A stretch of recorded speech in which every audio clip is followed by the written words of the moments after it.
Hey, all my fellow film goers. This is Lynn for B&B Films. I'm sorry I haven't been around in a while. Um, I haven't even watched too many movies lately.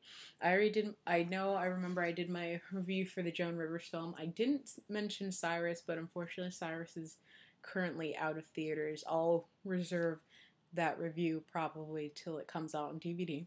But I did actually have a chance to go see The Girl Who Played with Fire, which is the sequel to the movie The Girl with the Dragon Tattoo.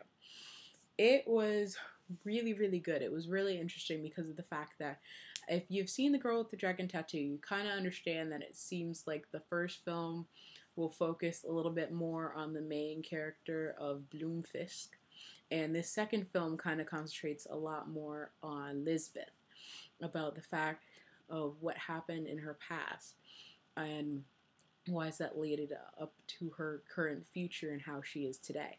Now, specifically, the film surrounds a controversy where two of Bloomfisk's uh, colleagues, are actually murdered. It happens about 2 years later or so after the first film, and they're murdered as well as Elizabeth's um, social worker guy. If you've seen the first film, you'll remember him due to a few infamous scenes, which I'm not going to discuss at this point in time. If you know what I'm talking about, leave a comment. You know what I'm talking about. But after his two colleagues are murdered as well as her social worker, everyone assumes it's her because the gun that the two colleagues are killed with have her fingerprints on it. And of course, her social worker, again, if you remember what happened in the first film, there's reason to believe why she killed him. But Bloomfisk is trying to figure out why this happened, trying to follow up on the story that his two colleagues were dealing with, as well as trying to completely clear Elizabeth's name because he knows she's innocent. Now, it's really interesting in this one because the research is a little bit less as intense as the first one, like going in deep, deep, deep and getting a lot of people's stories. You get a few stories here, you get a few stories there. You also end up seeing how it seems interesting because I feel like Bloomfisk is kind of obsessed with Lisbeth. I know I'm not going with the actor names, but he seems kind of like, yes, he hasn't seen her in he hasn't seen her in over a year and haven't heard from her in over a year, but he knows she's innocent and he's doing everything in his power to try and save her. And even the point that they talk in the film about how he's been trying to find her, he's trying to then getting in contact with her. There's some really creepy, like, scary dudes in this movie. Well, specifically one. A ginormous dude that when you get to the point in the film when they officially discuss who he is, you kind of have a feeling you know what's going to come. This is one of the films that I kind of looked at. I was like, okay, one thing I had a feeling once we figured out a few things where this whole thing was going. Except for a few other things. I know, I'm talking very cryptic about it, but I know it's still out in theaters in some places. I believe a few still left in New York. If you have a chance, go see it. And if not, see if you get it on DVD, like, I don't know, through Poland. Not through Poland, excuse me, through Sweden.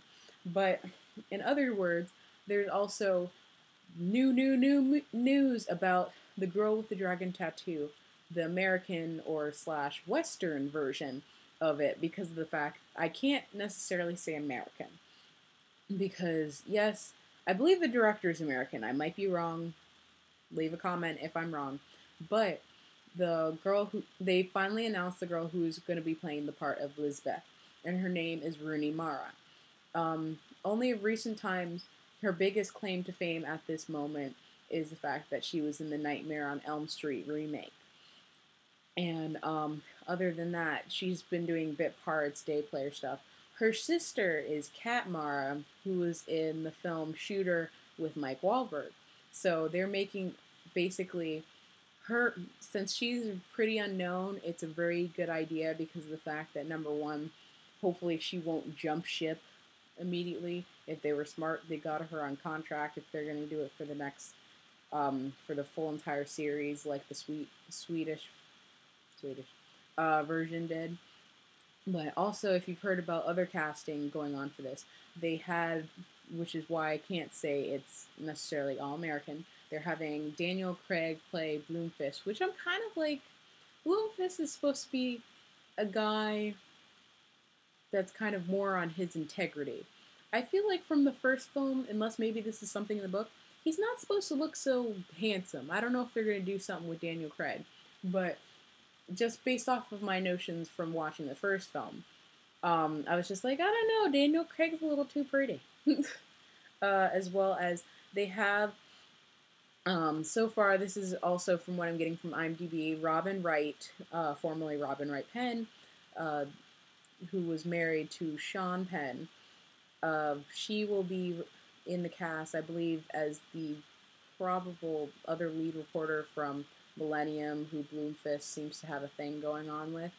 And Stellan Skarsgård will also be in the film. Stellan Skarsgård, you might have seen him in many films, as in Mamma Mia. I'm drawing a blank on a few other ones at this moment because I know I've seen him in multiple films. Oh, The Glass House with Lee Sobieski, that was like early 2000s. But you might notice his last name. He is the father of one of my favorite actors of one of my favorite shows, Alexander Skarsgård from True Blood, who plays Eric. So this would be his daddy. He's not as handsome as Alex right now, but of course, you know, I'm pretty sure he has to have something going for him because he has a gazillion kids. Other than that, I have nothing else to report, but I hope you guys are enjoying some movies. The next time, I should hopefully have a review of the movie Micmacs for you. So enjoy movie watching. Peace.